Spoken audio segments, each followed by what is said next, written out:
The Empire had ruled the outer spiral for 3,000 years. Their warships were known across 100 star systems, and their cruelty was spoken of in whispers by species who had survived their conquests.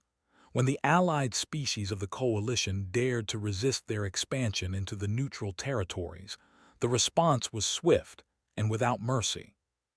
Commander stood on the observation deck of station and watched the enemy fleet take position around them. She counted the ships one by one, and each number made her heart sink deeper into despair. 17 destroyers formed a ring around the station, their weapons already glowing with charged plasma. 4 heavy cruisers held position behind them, massive vessels bristling with gun batteries and missile tubes. And at the center of the formation sat the dreadnought, the unyielding claw, the personal flagship of Admiral himself. Was a species known for their calm nature and their ability to see clearly in moments of crisis. Her blue-gray skin was darker than usual from stress, and her 4 eyes moved constantly across the tactical displays that floated before her.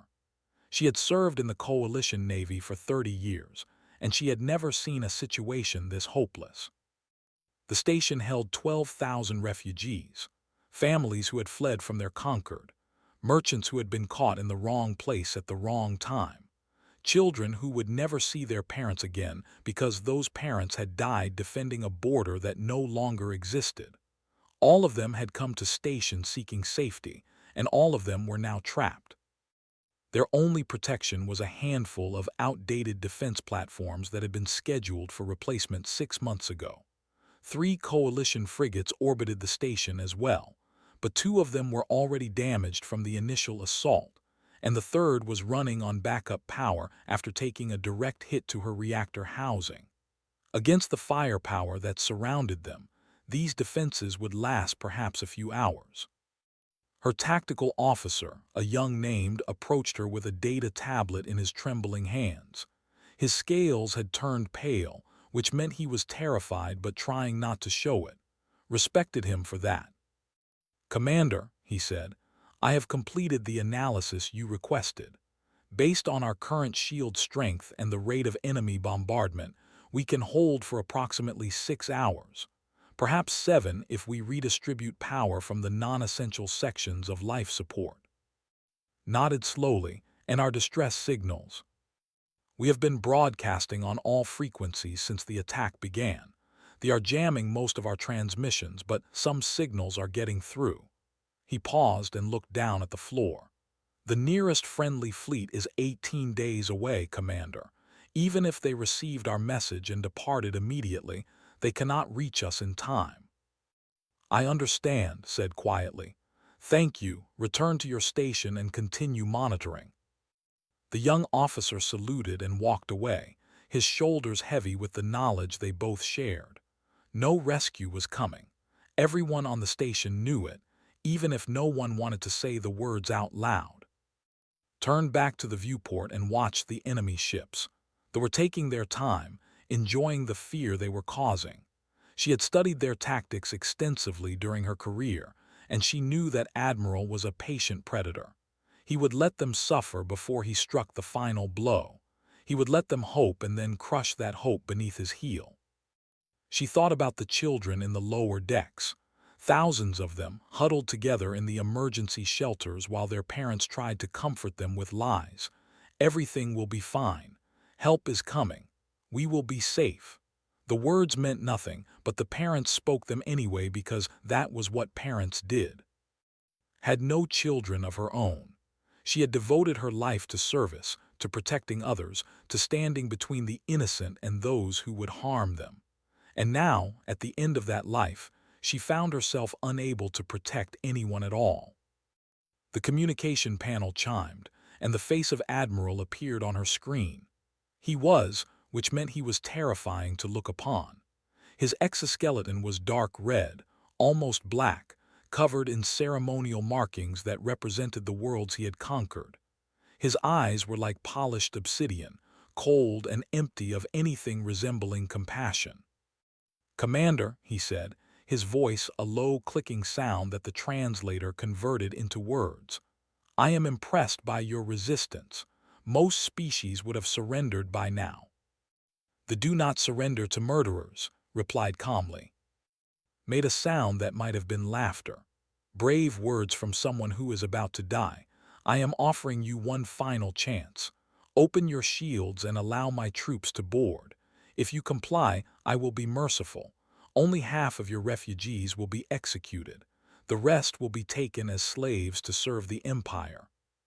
Felt cold fury rise in her chest, but she kept her voice steady. That is not mercy. That is cruelty with a different name. It is the only offer you will receive, replied. You have 1 hour to decide. After that, I will destroy your station and everyone inside it. There will be no survivors. There will be no escape. You will all burn, and the ashes of your people will drift through space as a warning to any who would defy the Empire. The screen went dark.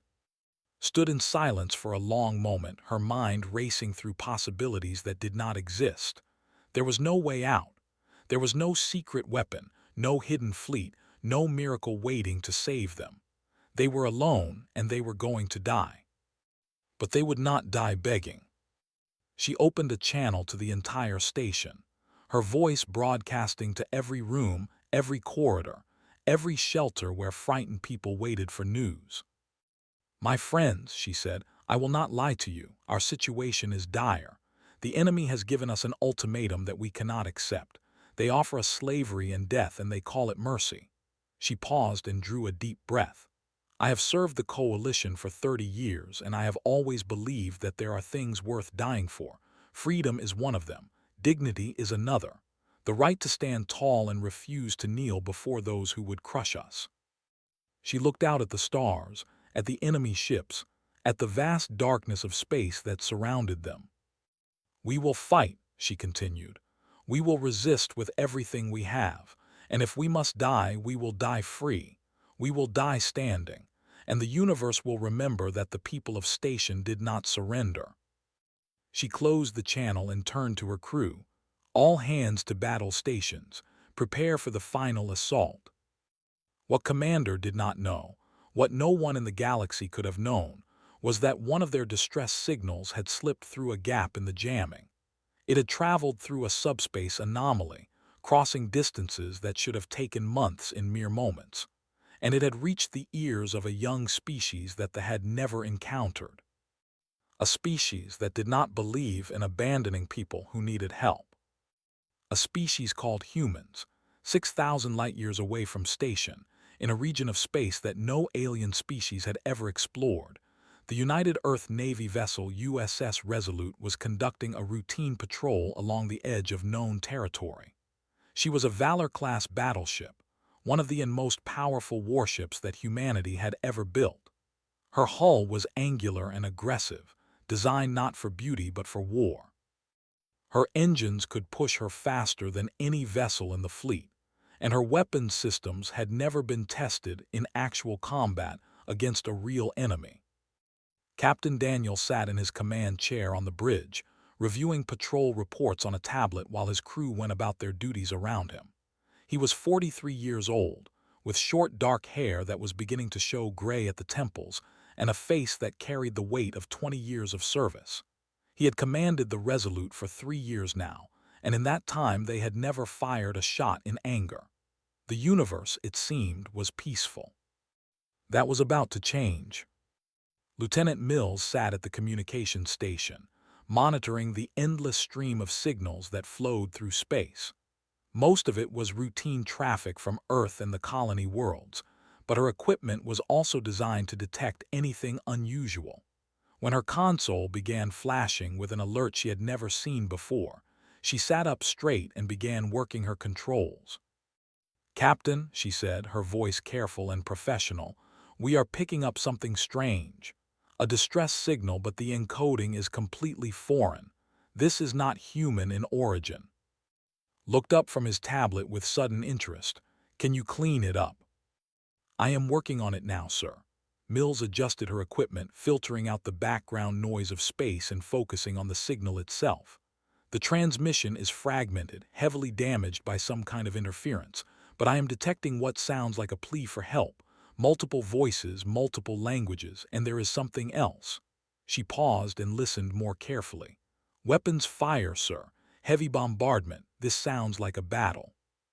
Commander Bailey, the ship's executive officer, moved from his station to stand beside the captain's chair. He was a tall man with a serious face and a reputation for caution. Sir, that signal could be coming from anywhere. We have no idea what species sent it or what situation they are in. Can you determine the source? Asked Mills. Yes, sir. The signal originated from a star system approximately 4 days away at maximum fold speed. She checked her readings again. But Captain, that location is well beyond our authorized patrol zone. We would be entering completely unknown territory. Considered this information carefully.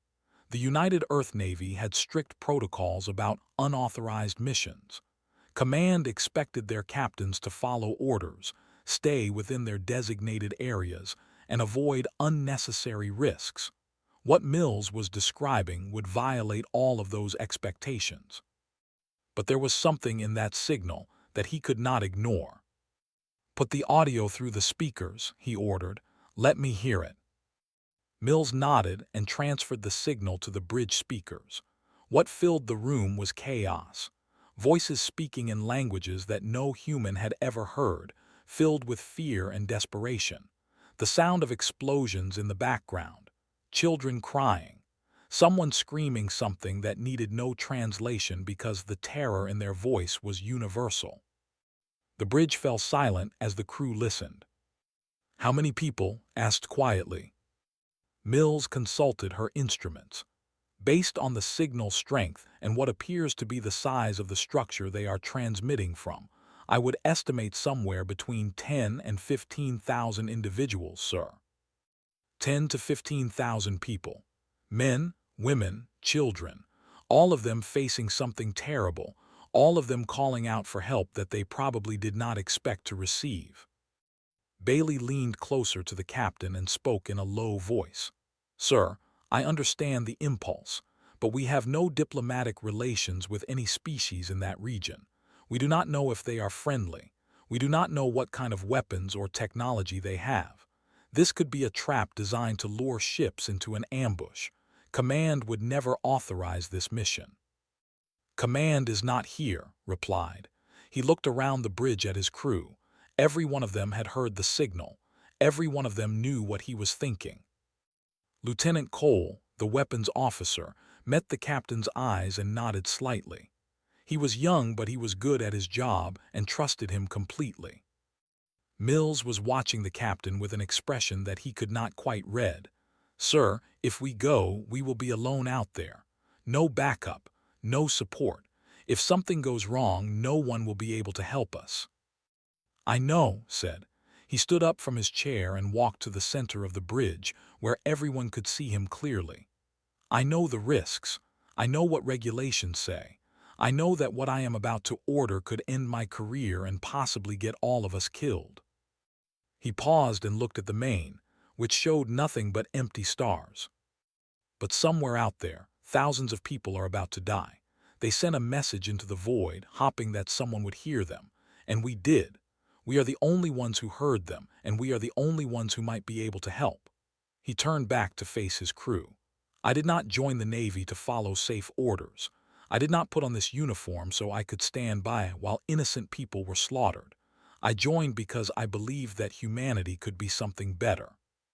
Something that stands up for those who cannot stand for themselves.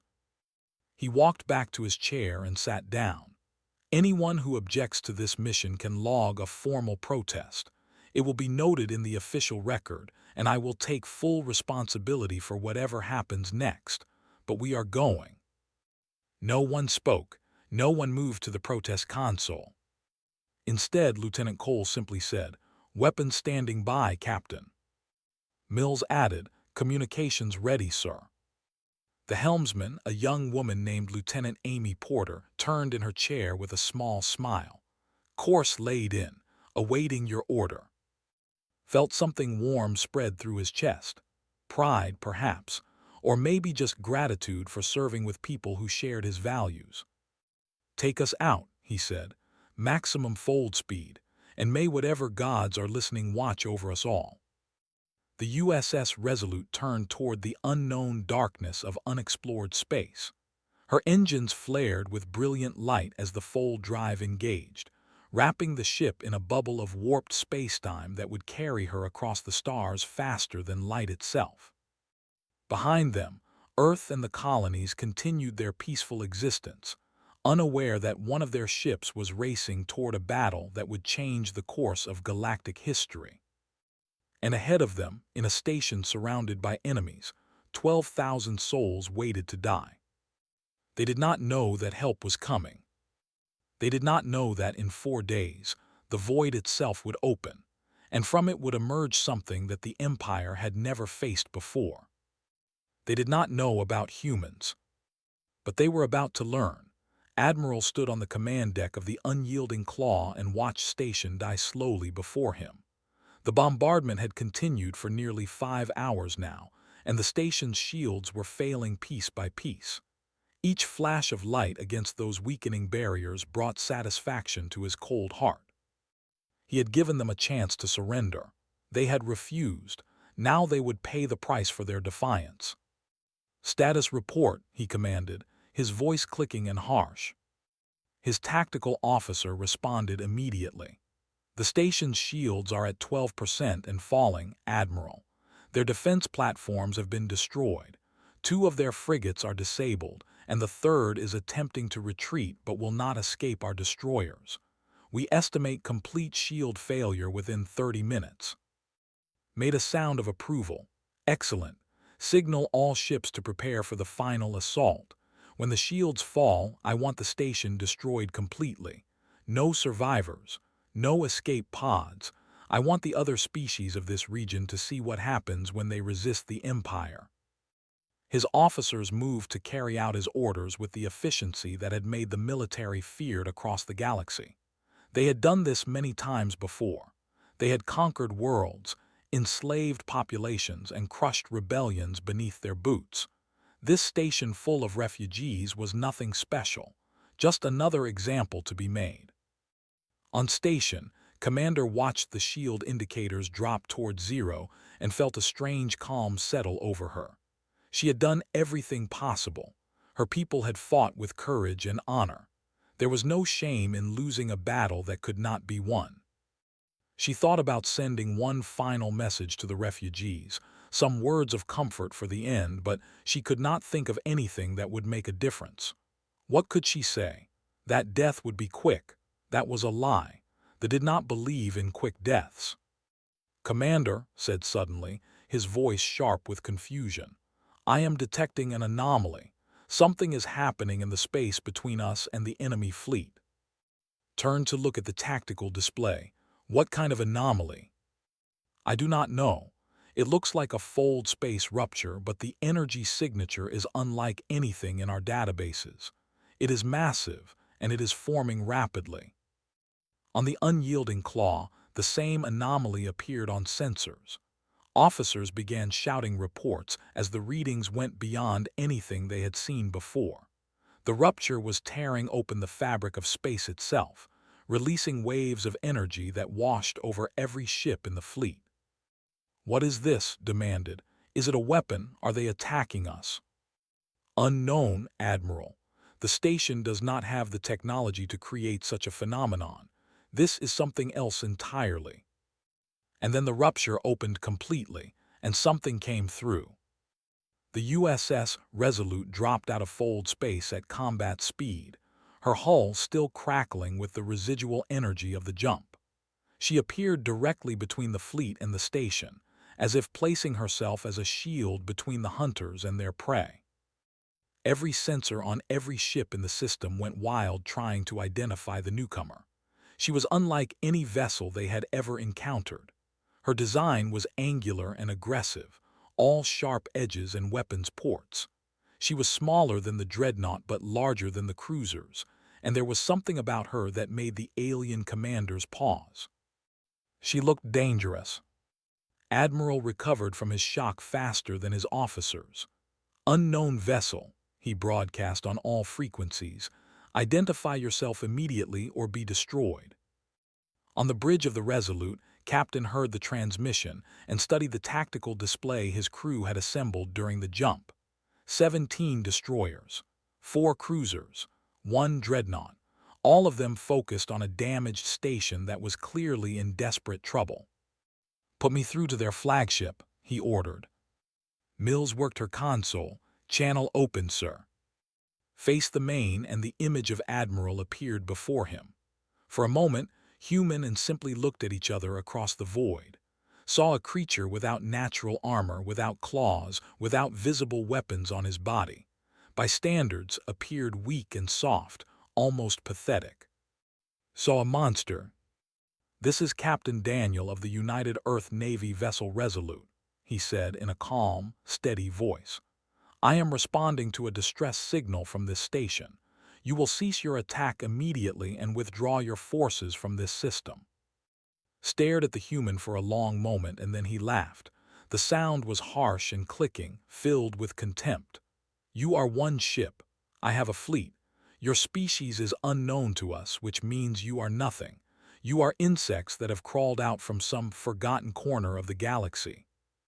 "We may be unknown," replied, "but we are not nothing, and I am not asking you to withdraw. I am telling you." More laughter from the Admiral. Bold words from a creature that will be dead in moments. "I will destroy your ship, and then I will find and I will burn it to ash. Your species will be erased from existence, and no one will remember that you ever lived." Smiled slightly. "I was hoping you would say something like that." He turned to his weapons officer. "Lieutenant Cole, target the nearest destroyer and fire a warning shot. Let us show them what they are dealing with." Cole's hands moved across his console with practiced precision. Targeting locked, firing rail cannons. The Resolute's main gun spoke. They had never encountered railgun technology. Their weapons were based on plasma and particle beams, powerful but relatively slow-moving. Human rail guns accelerated metal projectiles to a significant fraction of the speed of light using electromagnetic force. By the time the enemy saw the shot coming, it had already arrived. The warning shot was not intended to destroy. It was intended to demonstrate. The rounds tore through the destroyer's forward shields as if they were made of paper. They punched through the hull from one side to the other, ripping through compartments and systems and crew without slowing down. The destroyer's engines exploded in a ball of blue fire, and the ship began to spin slowly, crippled and dying. One shot, a single burst from the human vessel, that was all it took. Admiral stared at his tactical display and felt something he had not experienced in decades: uncertainty, fear. "All ships," he snarled, trying to keep his voice steady, "destroy that thing, destroy it now." On station, Commander watched the unknown vessel disable a destroyer with a single attack. Her tactical officer was staring at his screens with his mouth hanging open. "What is that ship?" whispered. "I do not know," replied softly, "but I think our prayers have been answered." The fleet surged forward, weapons charging, ready to overwhelm this strange intruder with sheer numbers. And on the bridge of the Resolute, Captain settled back in his chair and watched them come. "All hands," he said calmly, "battle stations. Let us show these creatures what humanity can do." Fleet opened fire with everything they had. Plasma bolts streaked through space like angry stars, each one carrying enough energy to melt through starship armor. Particle beams cut through the void in straight lines of destruction. Missiles launched from a dozen ships at once, filling the tactical display with hundreds of red dots converging on a single target. "Evasive maneuvers," Captain ordered. "Point defense online. Return fire at will." The USS Resolute moved in a way that they had never seen a warship move. Human ships were designed with internal dampening systems that could absorb the forces that would kill the crews of other species. While vessels turned slowly and predictably, the Resolute twisted and rolled through the storm of incoming fire like a predator, avoiding the clumsy swipes of its prey. Plasma bolts missed by meters. Particle beams grazed the shields but found no solid target. The point defense guns tracked incoming missiles and destroyed them in rapid succession, filling space around the ship with expanding clouds of debris. And while she dodged, the Resolute was firing back. Lieutenant Cole worked his console with deadly focus, coordinating targeting solutions across multiple enemy vessels simultaneously. Firing missiles at targets Alpha through Delta, rail guns recharging for second volley. The missile tubes along the Resolute's flanks unleashed a swarm of warheads that moved faster than any technology could track.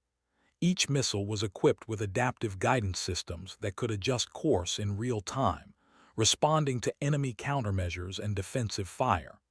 The point defense systems tried to intercept them, but the missiles were too fast and too numerous. 3 cruisers died in the first wave. Their shields buckled under the impact, and then the warheads detonated against bare hulls. Explosions bloomed across the formation, sending twisted metal and bodies spinning into the void. Admiral watched his ships die and felt his tactical certainty crumble.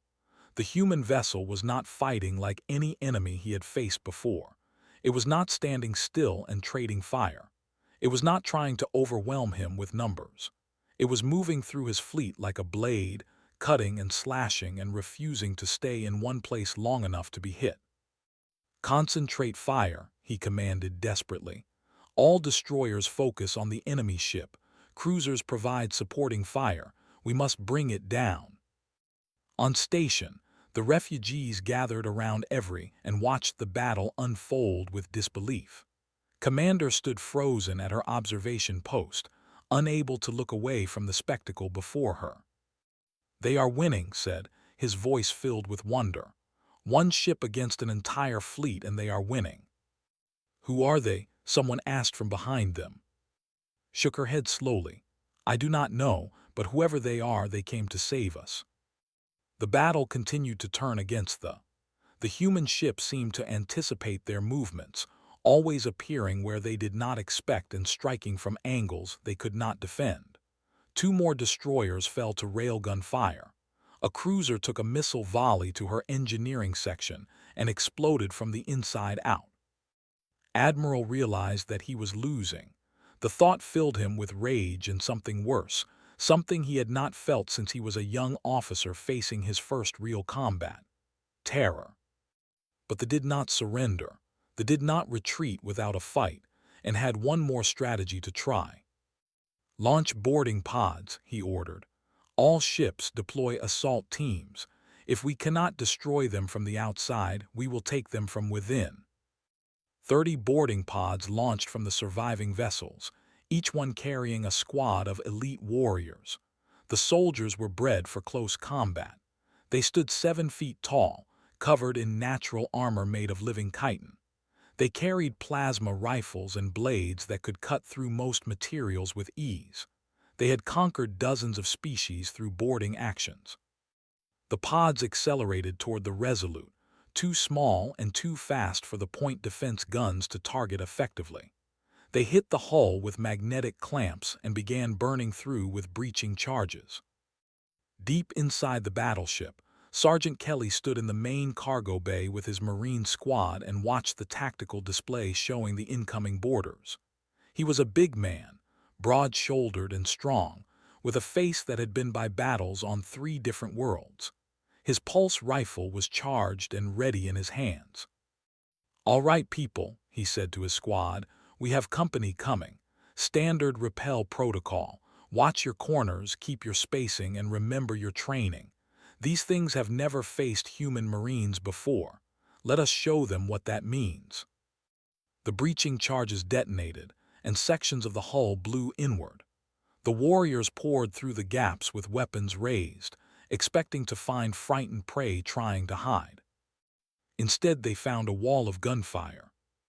Human pulse rifles fired concentrated energy bursts that punched through armor like it was made of cloth. The Marines moved in coordinated teams, covering each other as they advanced and retreated, creating overlapping fields of fire that left no safe space for the invaders. They were fierce, They were strong. They were experienced killers who had never lost a boarding action, but they had never faced an enemy like this. The humans were smaller, yes. Softer, yes. But they fought with a precision and ferocity that caught the alien warriors completely off guard. In Cargo Bay 3, a squad leader charged at a Marine position with his blade raised, confident that his natural armor would protect him long enough to close the distance.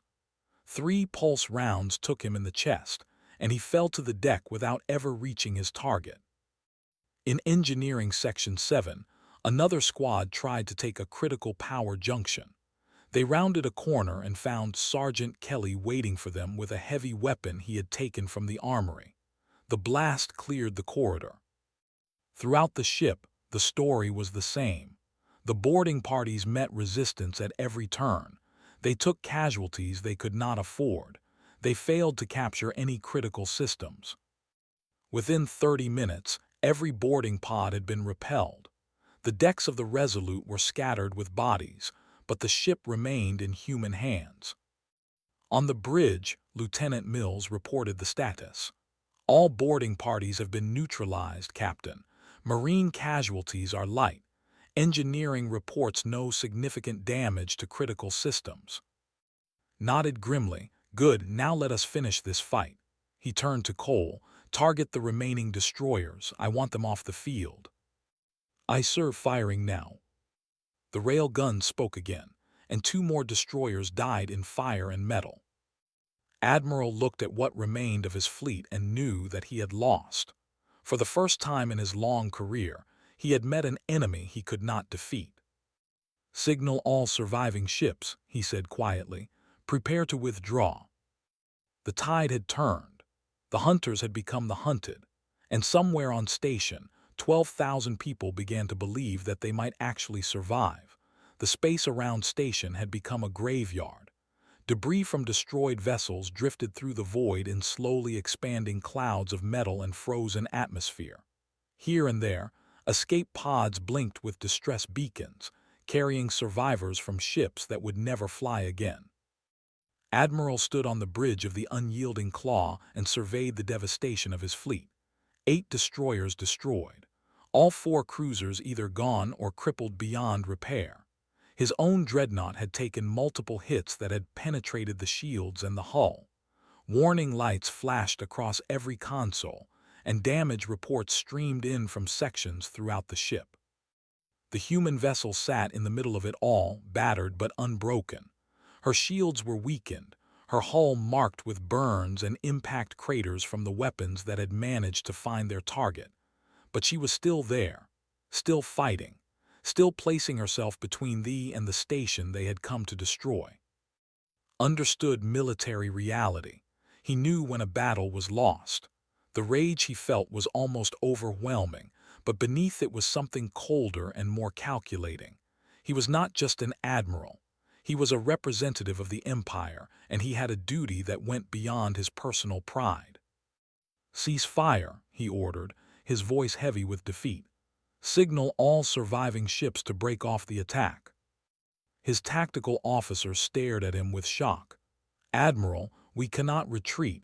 The Emperor will execute you for such disgrace. Our honor demands that we fight to the end. Our honor demands that the Empire survives, replied coldly. We have encountered something new today, something dangerous. The Emperor needs to know about these humans. He needs to prepare our military for what is coming. He turned to face his bridge crew, his dark eyes hard with determination. I would rather die at the Emperor's hand after delivering this warning than die here in ignorance. Signal the retreat. The surviving ships began to pull back, their engines flaring as they moved away from the battlefield. One by one, they jumped to fold space and vanished into the void, leaving only the crippled dreadnought behind. On the Resolute, Lieutenant Mills tracked the retreating vessels and reported their departure. Captain, enemy ships are withdrawing. They appear to be jumping to faster-than-light travel. The dreadnought is still present but not moving. I believe their engines are too damaged to escape. Captain nodded slowly. The tension that had gripped him throughout the battle began to ease, replaced by a profound exhaustion. They had won. Somehow, against impossible odds, they had won. "Target the dreadnought's remaining weapon systems," he ordered. "Disable them, but do not destroy the ship. I want to take prisoners. I want to learn everything we can about this species."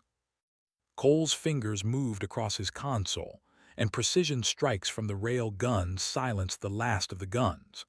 The unyielding claw hung dead in space, unable to fight and unable to flee.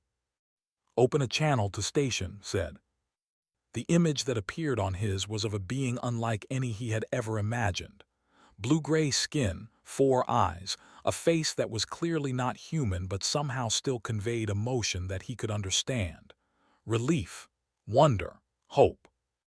"I am commander of the people," she said, her voice trembling slightly. "You saved us. You came from nowhere, from nothing, from the void itself, and you saved all of us. We had accepted death. We had made our peace with the end, and then you appeared." "I am Captain Daniel of the United Earth Navy," he replied. "We received your distress signal and came as fast as we could. I am sorry it took us so long." Made a sound that might have been laughter or might have been tears. "Long. You crossed 6,000 light years in 4 days. You arrived when no one else in the galaxy could have reached us in time. You fought an entire fleet with a single ship and you won." She paused and seemed to compose herself. "Captain, the people do not forget kindness. We do not forget sacrifice. You have made an ally today that will stand with humanity until the stars themselves burn out." Felt something warm in his chest. He had not come here for gratitude. He had come because it was the right thing to do. But hearing those words, seeing the relief on the alien commander's face, he knew that this moment was important. This was first contact. This was the beginning of something new. "Your station has taken significant damage," he said. "We have medical teams and engineers who can help. May we send them over?" "Yes," replied immediately. "Yes, please. We have wounded. We have damage to our life support. Any help you can provide would be gratefully accepted." Within the hour, human shuttles were crossing the space between the Resolute and station. Doctors in white coats treated injuries that they had never seen before, working with alien medical officers to save lives. Engineers helped shore up damaged systems, using human technology to solve problems that would have taken the Coalition weeks to address. And in the station's observation lounge, Captain met Commander face to face for the first time. She was shorter than him, slender and graceful in a way that reminded him of water flowing over stones. Her 4 eyes studied him with an intensity that was almost uncomfortable, as if she was trying to memorize every detail of his appearance. "I have a question," she said, "one that has been burning in my mind since you first appeared. Why did you come? Your species is unknown to us. You had nothing to gain by intervening. You risked your ship and your crew to save people you had never met. Why?" Thought about the question for a long moment before answering. "Because it was the right thing to do," he said simply. "Because we heard people calling for help and we were able to answer. Because where I come from, we believe that all intelligent beings have value, that suffering should be opposed wherever it exists, that the strong have a duty to protect the weak." Was silent for a moment, processing his words. "Your species has a word for this," she said finally. "We learned it from your transmissions when you approached the station. The word is compassion." "Yes," agreed. "That is what we call it." "The will return," said, her voice growing serious. "Admiral survived. He will report what happened here to his emperor. They will build more ships. They will develop new weapons. They will come for revenge, not just against the Coalition but against humanity as well. You have made a powerful enemy today." Nodded slowly. "I know, but we have also made a powerful friend." He extended his hand, a human gesture of greeting and trust. "Whatever comes next, we face it together. That is what allies do." Looked at his hand for a moment, then reached out and took it in her own. Her grip was cool and dry, her fingers longer than human fingers, but the meaning of the gesture was universal. Together, she agreed. Outside the viewport, the stars burned silently in the eternal darkness of space. Somewhere out there, the Empire was preparing for war. Somewhere out there, other species waited to learn that they were no longer alone in their struggle against tyranny. And somewhere out there, humanity had announced its presence to the galaxy, not with conquest or domination, but with compassion and courage, with a single ship that had emerged from the void to save strangers from certain death. The universe would remember this day. The void had stared at humanity, and humanity had stared back. And the void had blinked first,